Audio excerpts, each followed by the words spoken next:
మీరు ఒకసారి చెప్పారు కదా, నేను అనవసరంగా ఈ జనరేషన్లో పుట్టాను, నేను ఎప్పుడో పుట్టుంటే. ఇప్పటికీ మీరు దాన్నే నమ్ముతున్నారా? దాని మీదే స్టాండ్ అయి ఉన్నారా? అలా కాదండి, ఒక్క టైంలో అది అనిపిస్తుంది కదా మీకు. ఇప్పుడు 2025, ఈ 2025లో మీకు కావాల్సిన ఒక ఎన్వైరన్మెంట్ మీకు దొరకకపోతే మీరు అయ్యో ఇప్పుడు 1995లో ఉన్న వాతావరణం ఇప్పుడు ఉంటే ఎంత బాగుంటుందో అని ఒక్కొక్క సంవత్సరంలో అలాంటి ఐడియాస్ వస్తాయి. బట్ అలా మనం మరీ ఎక్కువ ఆలోచిస్తే ఆ ఫస్ట్ హాఫే మళ్ళీ వస్తుంది, నేను ఎందుకు పుట్టాననే వస్తుంది ఈ కాలంలో అనేది మనం మర్చిపోతాం. సో అది మనం బతికిని మనం మరీ తిడుతున్నట్టు అయిపోతుంది. But yes, there's a very famous movie called midnight in Paris, Woody Allen తీసిన సినిమా. ఆ సినిమా కాన్సెప్టే ఇదే. చాలామంది అయ్యో నేను వేరే టైంలో పుట్టింటే లైఫ్ వేరేలా ఉండేది కదా అని ఆలోచించే ఒక మైండ్ సెట్ గురించి ఒక సినిమా తీశారు. సో ఆ సినిమా చూసిన తర్వాత నాకు ఈ కాన్సెప్ట్ అర్థమైంది. ఇట్స్ ఒక మెంటాలిటీ అది. మన ఈ సంవత్సరంలో పుట్టకుండా వేరే సంవత్సరంలో పుట్టుంటే మన లైఫ్ కంప్లీట్లీ వేరేలా, అది ఒక fantasy. So I think that comes with 2 things. మనం ఒకటి ఎక్స్పెక్ట్ చేస్తాం, అది రియాలిటీ ఆ ఎక్స్పెక్టేషన్ తగ్గట్టుగా రాలేదనుకోండి, ఇలాంటి ఆలోచనలు వస్తాయి.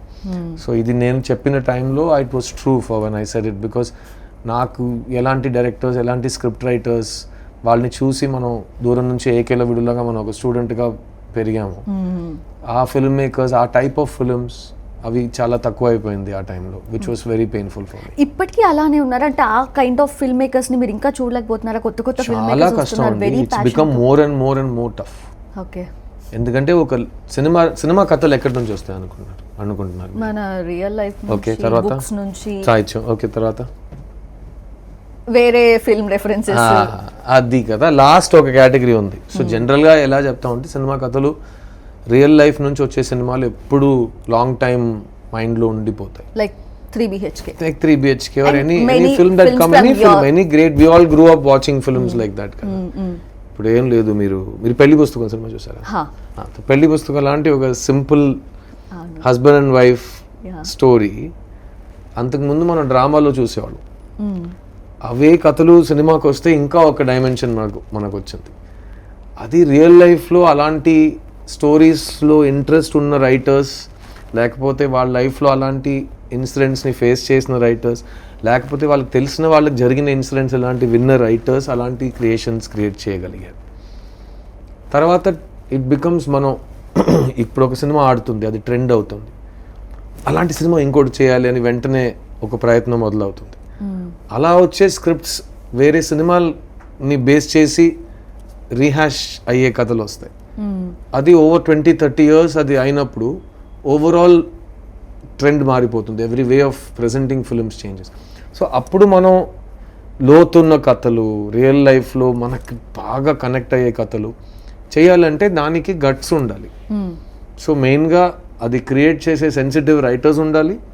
ఈ సెన్సిటివ్ రైటర్స్ని ఎండ్ దాకా సపోర్ట్ చేసే గట్సీ ప్రొడ్యూసర్స్ ఉండాలి. వీళ్ళిద్దరే నేను అన్ని చోట చెప్తాను, సినిమాకి తల్లిదండ్రి ఉంది. సినిమాకి మనకి ఎలా తల్లిదండ్రులు ఉన్నారో అలాగే సినిమాకి తల్లిదండ్రులు ఉంటారు. ప్రతి సినిమాకు ఒక రైటరే తల్లి. ఎందుకంటే ఫస్ట్ ఆ పాయింట్, ఆ జర్మ్ ఆఫ్ అన్ ఐడియాని సృష్టించడం అనేది ఆ రైటర్ బాధ్యత. అది లోపల నుంచి ఒక ప్లేస్ ఆఫ్, అది శక్తి అనుకోండి. So that's where the writing comes from. తర్వాత శివశక్తిని వస్తే the producer has to back it. నమ్మి ఎంత రిస్క్ తీసుకున్నా పర్లేదు ఇలాంటి సినిమాలు రావాలని సపోర్ట్ చేయాలి.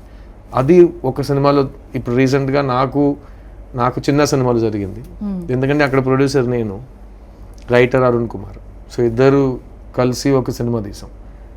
ఇక్కడ writer Shri Ganesh, editor Arun Vishwa, youngsters ఇద్దరు ఎక్స్ట్రాడినరీగా ఒక పార్ట్నర్షిప్ని చూపించారు. I'm so proud to see how they work.